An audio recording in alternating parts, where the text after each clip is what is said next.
Hello everyone, myself Sushma Rao, Assistant Professor in Commerce, working at Government First Aid College, Karkala. In this video, I will be discussing the incidence of tax. I mean, what is the taxability of the income earned by a person depending upon his residential status. We can classify the residential status as three types: ordinary resident, not ordinary resident, and non-resident. What is ordinary resident? Who is not ordinary resident and who is non-resident? I will explain this concept in another video. ಅಂದರೆ ಒಬ್ಬ ವ್ಯಕ್ತಿಯ ಟ್ಯಾಕ್ಸಬಿಲಿಟಿ income ಏನಿರ್ತದೆ ಅದರ ಮೇಲೆ income tax ಕೊಡಬೇಕಾ ಬೇಡವಾ ಅನ್ನೋದು ಅವನ ರೆಸಿಡೆನ್ಷಿಯಲ್ ಸ್ಟೇಟಸ್ ಮೇಲೆ ಡಿಪೆಂಡ್ ಆಗ್ತದೆ. ರೆಸಿಡೆನ್ಷಿಯಲ್ ಸ್ಟೇಟಸಲ್ಲಿ 3 ಟೈಪ್ಸ್ ಇರ್ತದೆ: ordinary resident, not ordinary resident ಮತ್ತು ನಾನ್ ರೆಸಿಡೆಂಟ್. ಇದು ಯಾವುದರ ಮೇಲೆ ಡಿಪೆಂಡ್ ಆಗ್ತದೆ ಅಂತ ಹೇಳಿದರೆ, it depends upon the number of days he stayed in India. ಅಂದರೆ ಒಬ್ಬ ವ್ಯಕ್ತಿ ಇಂಡಿಯಾದಲ್ಲಿ ಅತಿ ಹೆಚ್ಚು ದಿವಸಗಳಿದ್ದರೆ ಆಗ ಯೂಶುವಲ್ ಆಗಿ ಅವನು ಆರ್ಡಿನರಿ ರೆಸಿಡೆಂಟ್ ಅಂತ ನಾವು ಕರಿಬೋದು. ಒಬ್ಬ ವ್ಯಕ್ತಿ ಇಂಡಿಯಾದಿಂದ ಬೇರೆ ದೇಶಕ್ಕೆ ಬರ್ತಾ ಇದ್ದು ಸ್ವಲ್ಪ ಕಡಿಮೆ ದಿವಸಗಳ ಮಟ್ಟಿಗೆ ಇದ್ದರೆ ಆಗ ಅವನು ನಾಟ್ ಆರ್ಡಿನರಿ ರೆಸಿಡೆಂಟ್ ಅಂತ ಹೇಳ್ಬೋದು. ನಾನ್ ರೆಸಿಡೆಂಟ್ ಅಂತ ಹೇಳಿದರೆ ಯೂಶುವಲ್ ಆಗಿ ಅವನು ಇಂಡಿಯಾದವನೇ ಆಗಿರ್ತಾನೆ, ಇಂಡಿಯನ್ ಒರಿಜಿನ್ ಆಗಿರ್ತಾನೆ, ಬಟ್ ಅವನು ಫಾರಿನಲ್ಲಿ ಇರ್ತಾನೆ, ರಿಸೈಡ್ ಮಾಡಿರ್ತಾನೆ. Occasionally he comes to India. Okay, ಇದು ನಾನು ಹೇಳಿರುವಂಥದ್ದು ಎಕ್ಸಾಕ್ಟ್ ರೂಲ್ಸ್ ಅಥವಾ ಡೆಫಿನೇಷನ್ ಅಲ್ಲ. For your understanding purpose in this video I am explaining this. Okay, so ಈಗ ನಾವು ಜನರಲ್ ಆಗಿ ಹೀಗೆ ಅರ್ಥ ಮಾಡ್ಕೊಳ್ಳುವ. ಆರ್ಡಿನರಿ ರೆಸಿಡೆಂಟ್ ಅಂತ ಹೇಳಿದರೆ he has more contact with India. Not ordinary resident means he has somewhat moderate contact with India, and non-resident means usually he stays in a foreign country but he has little bit contact to our country, our India. Okay, so ಈಗ ಆ ವ್ಯಕ್ತಿ, ಈಗ for example ನೀವೇ ಅಂತ ಇಟ್ಕೊಳ್ಳಿ, ನೀವು ಇಂಡಿಯಾದಲ್ಲೇ ತುಂಬ ದಿವಸ ಇದ್ದೀರಾ ಅಥವಾ ಫಾರಿನಲ್ಲಿದ್ದು ಇಂಡಿಯಾಕ್ಕೆ ವಿಸಿಟ್ ಮಾಡ್ತಿದ್ದೀರಾ ಎನ್ನುವುದರ ಮೇಲೆ ನಿಮ್ಮ ರೆಸಿಡೆನ್ಸ್ ಸ್ಟೇಟಸ್ ಡಿಸೈಡ್ ಆಗುತ್ತೆ. ನೀವು ಆರ್ಡಿನರಿ ರೆಸಿಡೆಂಟ್ ಆಗಿರ್ಬೋದು ಅಥವಾ ನಾಟ್ ಆರ್ಡಿನರಿ ರೆಸಿಡೆಂಟ್ ಆಗಿರ್ಬೋದು ಅಥವಾ ನಾನ್ ರೆಸಿಡೆಂಟ್ ಆಗಿರ್ಬೋದು, ಎಲ್ಲವೂ ಆಗಲಿಕ್ಕೆ ಸಾಧ್ಯ ಇಲ್ಲ. ಓಕೆ, ಈಗ ನಿಮ್ಮ ರೆಸಿಡೆನ್ಷಿಯಲ್ ಸ್ಟೇಟಸ್ ಆರ್ಡಿನರಿ ರೆಸಿಡೆಂಟ್ ಆಗಿದ್ದರೆ, ಯಾಕಂದರೆ ಯು ಆರ್ ದ ಸ್ಟೂಡೆಂಟ್ ಅಲ್ಲ, ನೀವು ಇಂಡಿಯಾದಲ್ಲೇ ಇದ್ದೀರಿ, ಸೊ ಫಾರಿನಿಗೆ ಹೋಗಿಲ್ಲ ಅಥವಾ ಹೋಗಿದ್ರೂ 1-2 ದಿವಸಗಳ ಮಟ್ಟಿಗೆ 1 ತಿಂಗಳ ಮಟ್ಟಿಗೆ ಹೋಗಿದ್ದೀರಿ.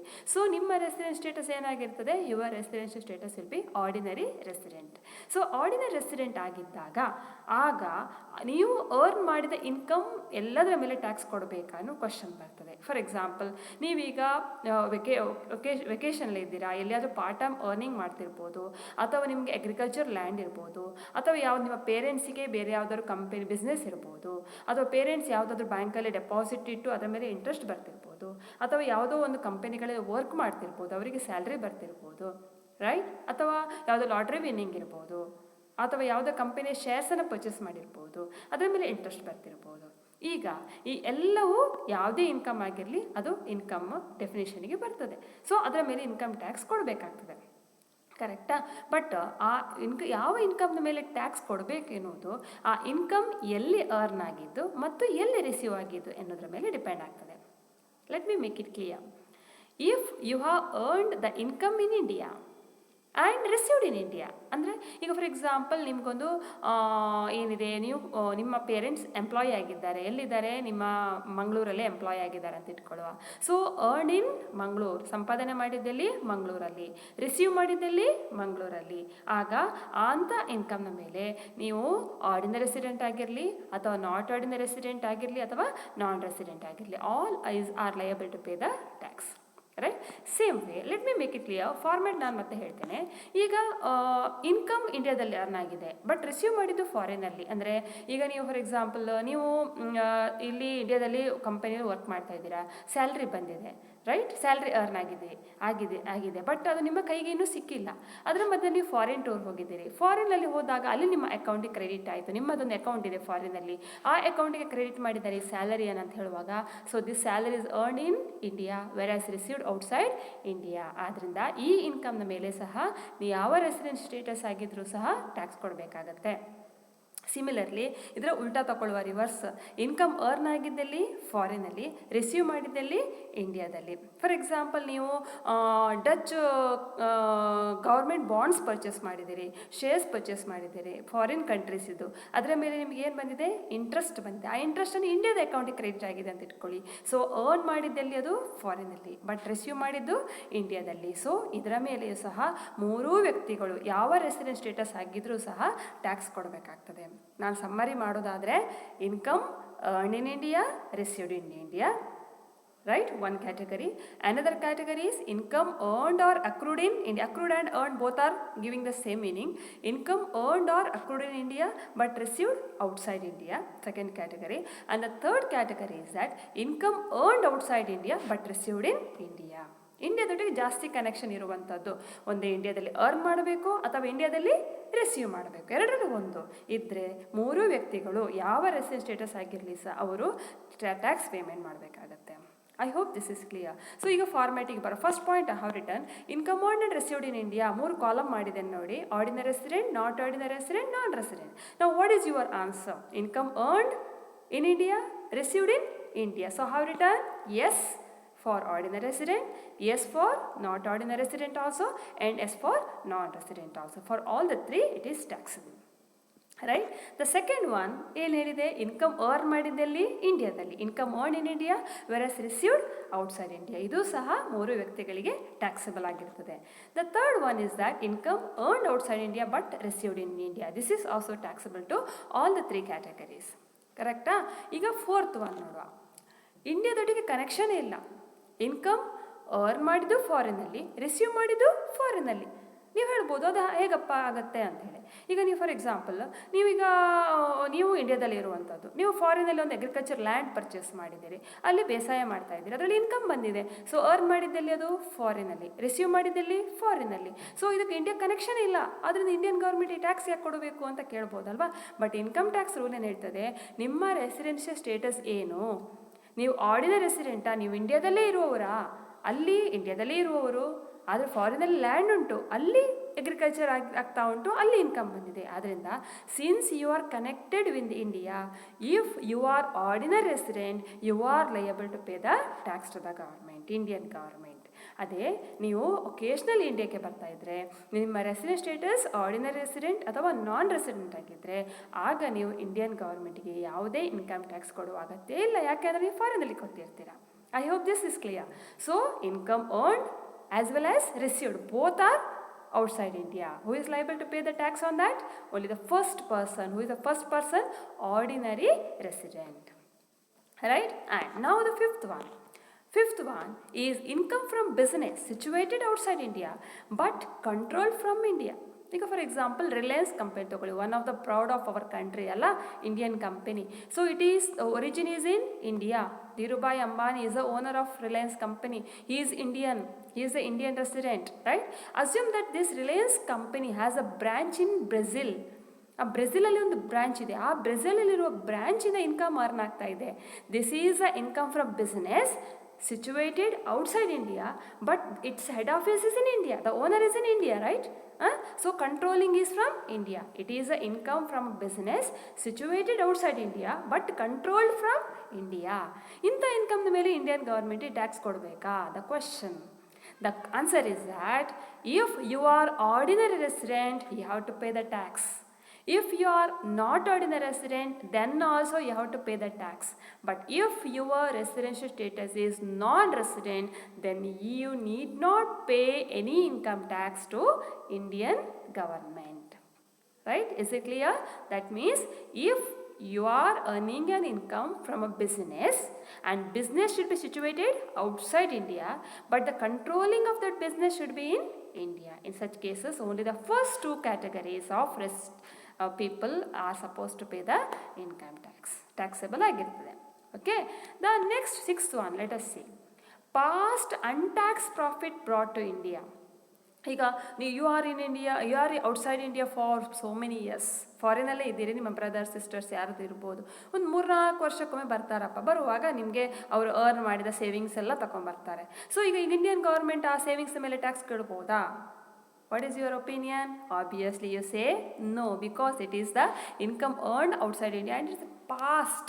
ಈಗದಲ್ಲ ಅದು, ಈ ವರ್ಷದಲ್ಲ ಅದು, ಕಳೆದ ವರ್ಷದ, ಹಿಂದಿನ ವರ್ಷದ untaxed profit. Why we say untaxed? Because it is not taxed in India. ಆದ್ದರಿಂದ ಆ ಇನ್ಕಮ್ನ ಮೇಲೆ ಸಹ ಇಂಡಿಯನ್ ಗೌರ್ಮೆಂಟ್ಗೆ ಯಾವುದೇ ಟ್ಯಾಕ್ಸ್ ಕೊಡುವ ಅಗತ್ಯ ಇಲ್ಲ. ಅವನು ಆರ್ಡಿನರಿ ರೆಸಿಡೆಂಟ್ ಆಗಿರಲಿ, ನಾಟ್ ಆರ್ಡಿನರಿ ರೆಸಿಡೆಂಟ್ ಆಗಿರಲಿ, ಅಥವಾ ನಾನ್ ರೆಸಿಡೆಂಟ್ ಆಗಿರಲಿ.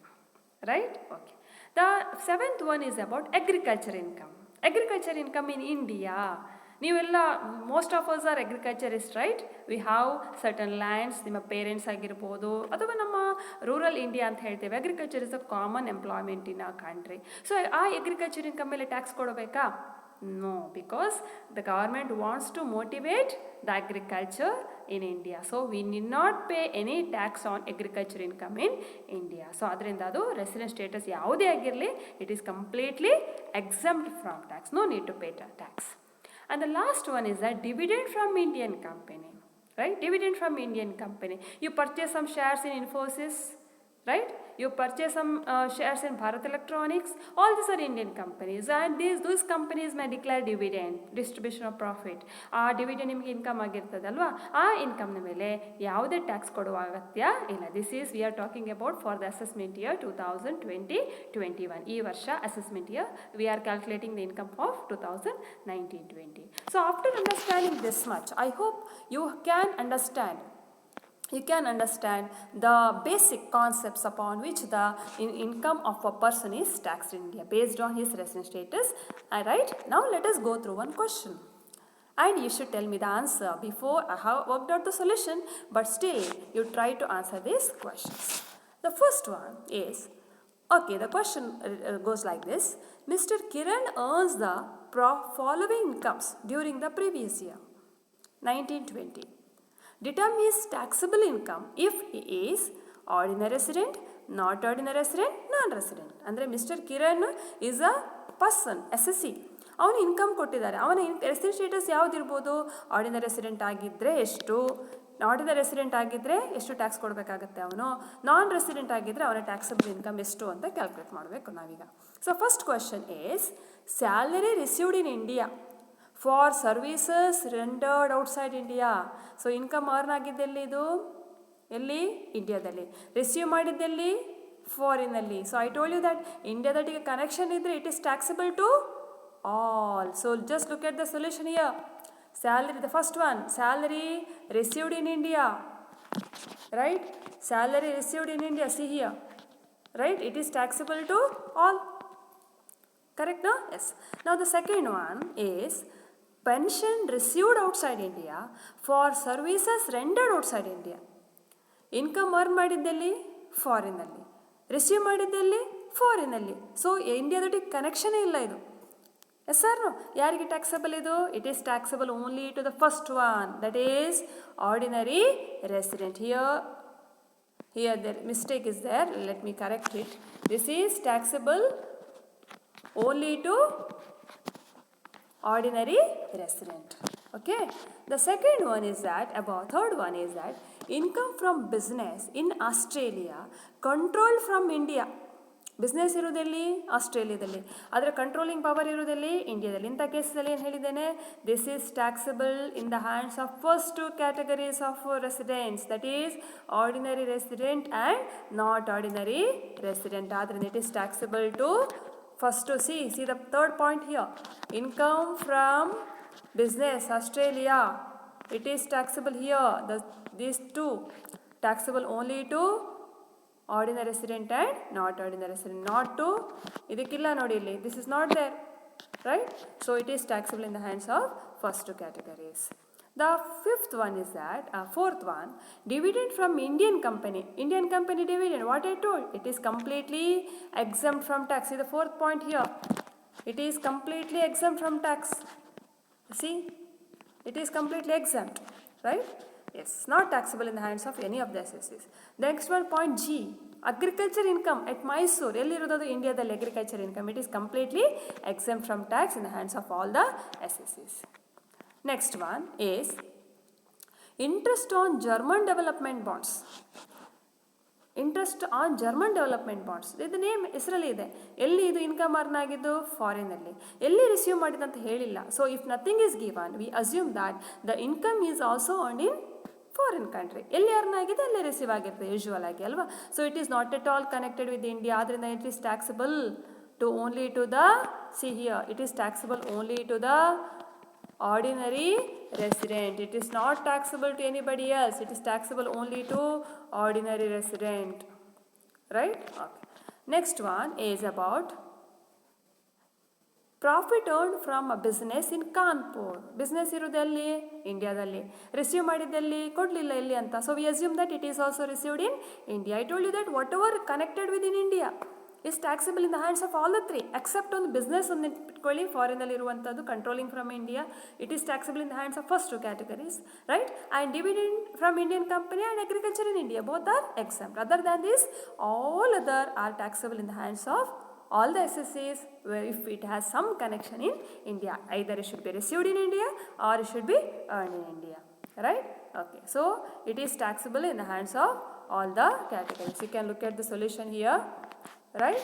It is taxable in the hands of all the categories.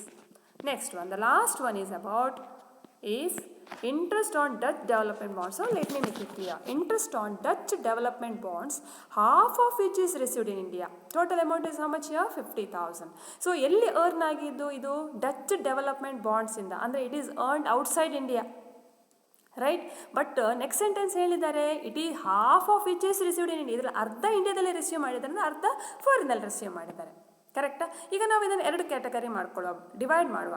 25,000 is earned outside India and also received outside India, and the other 25,000 is earned outside India but received in India. So first 25,000 ಹೇಗೆ ಆಗುತ್ತೆ? Earn ಆಗಿದ್ದು Dutch development ಬಾಂಡ್ಸಿಂದ, ಫಾರಿನಿಂದ. Receive ಮಾಡಿದ್ದು ಫಾರಿನಿಂದ. So India ಕನೆಕ್ಷನೇ ಇಲ್ಲ. So it is taxable in the hands of only the ordinary resident, first category, ಕರೆಕ್ಟಾ? Versus the remaining 25,000 earn ಮಾಡಿದ್ದು ಫಾರಿನಲ್ಲಿ, ರಿಸೀವ್ ಮಾಡಿದ್ದು ಇಂಡಿಯಾದಲ್ಲಿ. So what about the taxability? It is taxable in the hands of all the three categories. So adrinda, so let me make it clear here. So here I have combined written 50,000 hege bantu, 25,000 plus 25,000. It is taxable in the hands of ordinary resident. Whereas not ordinary resident and non-resident ige only what is taxable, the portion what is received in India. So 25,000. So it is taxable in the hands of ordinary and not ordinary and non-resident. So after categorizing this, ನಾವು ಏನು ಮಾಡ್ತೇವೆ, ಇದೆಲ್ಲ ಬರ್ಕೊಂಡಾದ್ಮೇಲೆ ನಾವು total ಮಾಡ್ತೇವೆ. Ordinary ರೆಸಿಡೆಂಟಿಗೆ ಎಷ್ಟು, okay, ordinary ನಿಮ್ಮ SSC ಇದ್ದಾನಲ್ಲ, ಅವನ ಆರ್ಡಿನರಿ ರೆಸಿಡೆಂಟ್ ಆಗಿದ್ದರೆ ಅವನು ಎಷ್ಟರ ಮೇಲೆ ಇನ್ಕಮ್ ಟ್ಯಾಕ್ಸ್ ಕೊಡಬೇಕು? 8,10,000 ಮೇಲೆ. That is the total here. It is the total. C 8,10,000 ಮೇಲೆ ಟ್ಯಾಕ್ಸ್ ಕೊಡಬೇಕು ಅವನು. ಅದೇ ಅವನು ನಾಟ್ ಆರ್ಡಿನರಿ ರೆಸಿಡೆಂಟ್ ಆಗಿದ್ದರೆ he should pay the tax on 7,55,000. But if his resident status is non-resident, he has to pay the tax on 5,55,000.